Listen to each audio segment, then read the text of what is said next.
Friends, ఈరోజు జోగిని వ్యవస్థ గురించి తెలుసుకుందాం. మిగతా ఛానల్స్ కూడా చాలా ఉన్నాయి ఇట్లా వీడియోస్ చేసేవి. సో వాటిలో ఈ ఛానల్ స్పెషాలిటీ ఏందని మీకు చాలామంది తెలుసు. మీరు కాకపోయినా మీకు తెలిసిన వాళ్ళకన్నా సబ్స్క్రైబ్ చేయించండి. సబ్స్క్రైబర్స్ పెరగడం ద్వారా ఎక్కువ మందికి కంటెంట్ దొరుకుతుంది. కాబట్టి మీ వల్ల మిగతా వాళ్ళకు కూడా మెయిల్ జరుగుతుంది. సో సబ్స్క్రైబ్ చేయడం మాత్రం అస్సలు మర్చిపోవద్దు ఫ్రెండ్స్, ఓకేనా? సో క్వాలిటీ కంటెంట్ను మాత్రమే మన ఛానల్లో ఇస్తూ ఉంటాం. అది మీరు మిగతా వీడియోస్ అన్నీ చూస్తే కూడా మీకు తెలుస్తుంది. కాబట్టి దయచేసి వీడియోని చూసే కన్నా ముందు అందరూ కూడా తప్పనిసరిగా సబ్స్క్రైబ్ చేసుకోండి. అయితే జోగిని వ్యవస్థ గురించి ఈరోజు మనం డిస్కస్ చేసుకుందాం. అయితే ఆడవాళ్ళని స్లేవ్స్గా అంటే బానిసలుగా మార్చేటటువంటి వ్యవస్థల్లో మనకి జోగిని అని ఒకటి ఉంటుంది, ఓకేనా? సో ఈ వెట్టి చాకిరి, బేగారి ఇవన్నీ కూడా తెలంగాణ లోపల బానిస వ్యవస్థను పెంచుకోవడానికి వేసినటువంటి టెక్నిక్స్, ఓకేనా? సో ఇప్పుడు మిగతా వివరాలు చూద్దాం. వెట్టి ఎటువంటి ప్రతిఫలం లేకుండా పని చేయటం. వెట్టి గురించి ప్రజల మనిషి, గంగు వట్టికోట ఆళ్వార్ స్వామి రచన నవలలు వివరిస్తున్నాయి. దీన్ని గురించి వివరించే ఇతర గ్రంథాలు దాశరథి రంగాచార్య గారు రాసిన చిల్లర దేవుళ్ళు, బొల్లిముంత శివరామకృష్ణ గారు రాసిన మృత్యు నీడలు. ఇది మొఘలుల కాలంలో బలపడింది. ఏది? వెట్టి. దీన్ని ఉత్తరాన జాజ్మనీ వ్యవస్థగా పిలుస్తారు. వెట్టికి వ్యతిరేక చర్యలు ఏమేమి ఉన్నాయో చూద్దాం. సో వెట్టికి వ్యతిరేకంగా పోరాడిన సంస్థ ఆంధ్ర మహాసభ. ఆంధ్ర మహాసభలో వెట్టి చాకిరికి వ్యతిరేకంగా తీర్మానం ప్రవేశపెట్టిన సభలు చూసుకున్నట్లయితే వాటిలో మొదటి ఆంధ్ర మహాసభ. ఇది జోగిపేటలో 1930లో జరిగింది. అధ్యక్షుడు సురవరం ప్రతాపరెడ్డి. 6వ ఆంధ్ర మహాసభ నిజామాబాద్లో 1937లో జరిగింది. అధ్యక్షుడు ముందుమల నరసింగరావు. 9వ ఆంధ్ర మహాసభ ధర్మవరంలో జరిగింది 1942లో. అధ్యక్షుడు మాదిరాజు కోటేశ్వరరావు.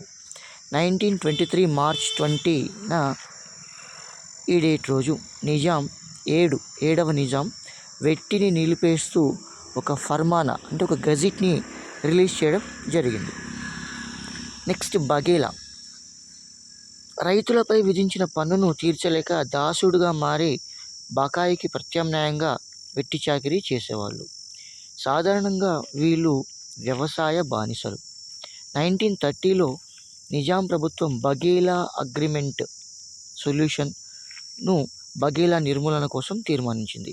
బఘేలా పద్ధతి అమలులో ఉన్న పూర్వపు జిల్లాలు చూసుకుంటే వరంగల్, నల్గొండ. బేగారి బలవంతంగా ఒక్క పైసా కూడా లేకుండా సమదోపిడికి గురయ్యేవాళ్ళు. నవాబ్ ఇంతియాజ్ జంగ్ దీని మీద నివేదిక రూపొందించాడు. నిజాం మీర్ ఉస్మాన్ అలీ ఖాన్ బేగారిని నిషేధిస్తూ 1911లో పర్వానా జారీ చేశాడు. జోగిని వ్యవస్థ. జోగిని అంటే అర్థం గుడిసె వేటుది లేదా జారంగి లేదా వేశ్య అని అర్థం. గ్రామ దేవతలకు ఇచ్చి పెళ్లి చేయడం. వీరు చేసే నృత్యం సిగం, దీన్నే పూనకం అంటాం. ఇది ఒక సామాజిక దురాచారం. ద్రావిడ సాంప్రదాయం, నిమ్న కుల సంస్కృతి. వెరీ ఇంపార్టెంట్ పాయింట్ ఇది, ఓకేనా? నిమ్న కుల సంస్కృతి. కర్ణాటక ప్రాంతంలో బసవిరాండ్లు నుంచి ఆంధ్రప్రదేశ్కి వచ్చింది. Abbe George Dubois Hindu manners, customs and ceremonies అనే గ్రంథంలో మొదటిసారిగా ప్రస్తావన వచ్చింది.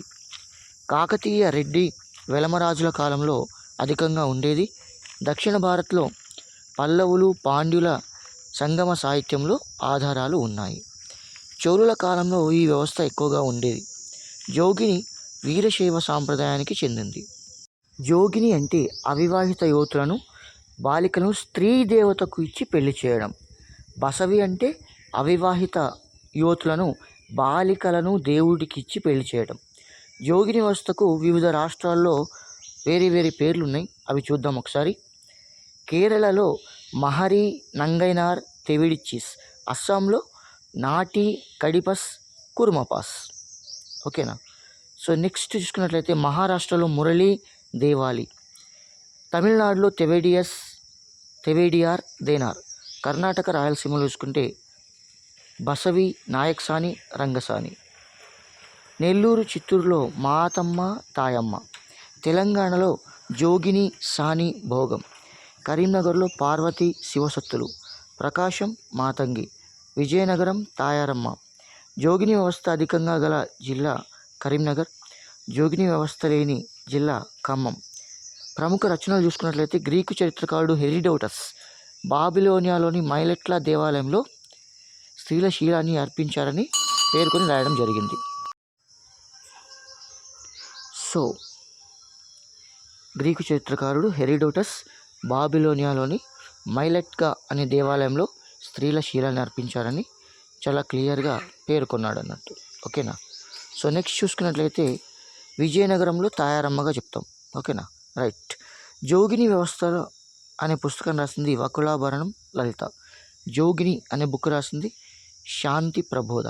మృత్యోర్మ అమృతంగమయ, వెరీ ఇంపార్టెంట్ బుక్ ఇది, రాసింది హేమలత లవణం. తెలంగాణలో జోగిని వ్యవస్థపై విస్తృత అధ్యయనం చేసింది హేమలత లవణం గారు. ఎల్లమ్మ కథ, ఈ పుస్తకం రాసింది లక్ష్మీకాంత మోహన్ గారు రాశారనమాట. ఓకేనా. సో నెక్స్ట్ చూసుకున్నట్లయితే మట్టి మనుషులు అనే బుక్ని VR Rasani. Jagadam written by బోయ జంగయ్య. ముఖ్య లక్షణాలు చూసుకున్నట్లయితే సమర్పణ ప్రధాన అంశం మొక్కుబడి.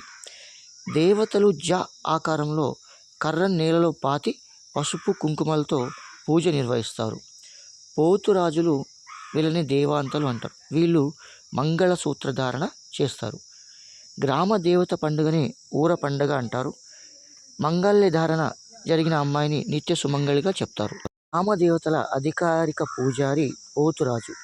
ఇతను చేసే నృత్యం శవ నృత్యాలు. ఎవరు? వీళ్ళు జోగిన్లు. ఓకేనా. సో జాతర, గవ్వల దండ చాలా ముఖ్యమైనది. ఇది ద్రావిడ సాంప్రదాయం.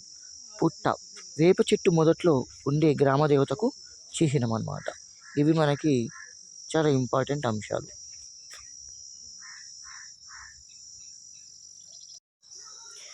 సో నెక్స్ట్ చూసుకున్నట్లయితే 8వది జోగుపట్టం, 9వది మైలపట్టం, 10వది గోత్రం హెగ్గెడ. భూముల, గొనెకుర్కి, మల్లెల, ఇవన్నీ గోత్రం పేర్లు. ఇంటి పేర్లు తప్పెట, కొమ్ము, కత్తిబైండ్ల, దాసరి, పూజారి, ఇవి ఇంటి పేర్లు. జోలె, ప్రత్యేక వృత్తి ఉండదు, జోలె పట్టుకొని జీవనం కొనసాగిస్తారు. 1929లో బ్రిటిష్ ప్రభుత్వం నాయక బాలికల రక్షణ చట్టం తెచ్చింది. 1946లో ట్రైనీ కలెక్టర్ ఆనంద్ కుమార్ తెలంగాణ జోగిన్లపై పరిశోధనలు చేశాడు. నిర్మూలన సంస్థలు చూసుకున్నట్లయితే సంస్కార్, చాలా ఇంపార్టెంట్ ఇది. 1983లో విజయవాడలో హేమలత లవణం స్థాపించడం జరిగింది. నిసాతో కలిసి నిజామాబాద్లో వర్ణి గ్రామంలో చెల్లి నిలయం స్థాపించారు. జోగిని వివాహం వర్ణి గ్రామంలో కుముదెన్ జోషి గవర్నర్ ఆధ్వర్యంలో జరిగింది. నిసా అంటే national institute for social action. ఉమ్మడి ఆంధ్రప్రదేశ్ గవర్నర్ కుముదెన్ జోషి ప్రారంభించారు. 1987లో జోగిని సంక్షేమంపై ఢిల్లీలో ఒక కాన్ఫరెన్స్ అనేది జరిగిందనమాట. ఓకేనా. సంస్కార్, నిసా, ఇవి రెండు ఇంపార్టెంట్. ఏపీ జోగిని వ్యవస్థల వ్యతిరేక పోరాట సంఘం, దీన్ని గ్రేస్ నిర్మల మహబూబ్ నగర్లో స్థాపించారు. జోగిని సమర్పణను ఆపివేయడం, సిడే కార్యక్రమాన్ని ఆపివేయడం. దోమ జాతరలో సిడిని మాన్పించినందుకు స్వశక్తి పురస్కారం లభించింది. ఎవరికి? ఏపీ జోగిని వ్యవస్థ వ్యతిరేక పోరాట సంఘానికి. నారాయణపేట మండలం కన్వీనర్ అయిన హాజమ్మకు ఉత్తమ క్రియాశీల అవార్డు లభించింది. డర్బన్ అంతర్జాతీయ సదస్సుకు హాజరయ్యారు. హాజమ్మ హాజరైన సదస్సులు 2000లో డర్బన్ సదస్సు, 2002లో జెనీవా సదస్సు, 2006లో నెదర్లాండ్స్లో సదస్సు. నెక్స్ట్ జోగిని నిరోధక చట్టం 1988 అనేది రావడం జరిగింది. ఈ చట్టంలో ముఖ్యమైన అంశాలు కనుక మనం చూసుకున్నట్లయితే బుర్రకథల ద్వారా ప్రచారం చేయడం జరిగింది. బి సుందరం నిజామాబాద్ వాస్తవ్యుడు. ఇతను జోగిన్లకు కొత్త జీవితం అనే వ్యాసం రాశాడు. Very important. బి సుందరం జోగిన్లకి కొత్త జీవితం అనే వ్యాసం రాశాడు. ప్లాన్ ఇండియా ఎవరి జోగిని జీవితాలను బాగుపరచడం కోసం దాదాపు 56 లక్షలు కేటాయించాడు. ఆశ్రయ్ 1993లో గ్రేస్ నిర్మల ఏర్పాటు చేయడం జరిగింది. 9 జిల్లాల్లో పునరావాసం కల్పించారు. దళిత అనే పత్రిక ద్వారా చైతన్యం కల్పించింది. ఈ సంస్థ ఆశ్రయ్ అనే సంస్థ. మరి ఈ దారుణమైన జోగిని వ్యవస్థను నిర్మూలించడం కోసం కృషి చేసిన వ్యక్తుల గురించి చూసుకున్నట్లయితే మనకి ఇందులోపల వెరీ ఇంపార్టెంట్గా మనకి ఈ జాబితాలో మొదటిగా నిలిచేది మనకి జోగిని వ్యవస్థ నిర్మూలన కోసం కృషి చేసిన వ్యక్తుల లోపల Apparao garu, assistant collector Nizamabad, Ashamurthy, collector Nizamabad. జోగినిల కోసం కృషి చేసిన మొట్టమొదటి ఉన్నత ఉద్యోగి ఎవరు? ఆశామూర్తి. హేమలత లవణం జోగిని వ్యవస్థ నిర్మూలనకు తల్లిగా పేర్కొంటారు. పత్రికలు, వ్యాసాలు చూసుకున్నట్లయితే a peep into the Jogins life Deccan chronicle పత్రిక లోపల పబ్లిష్ అయింది. Women of God and rich man news time పత్రికలో పబ్లిష్ అయింది. జీవో నంబర్ 139 ఇది 2009లో వచ్చింది.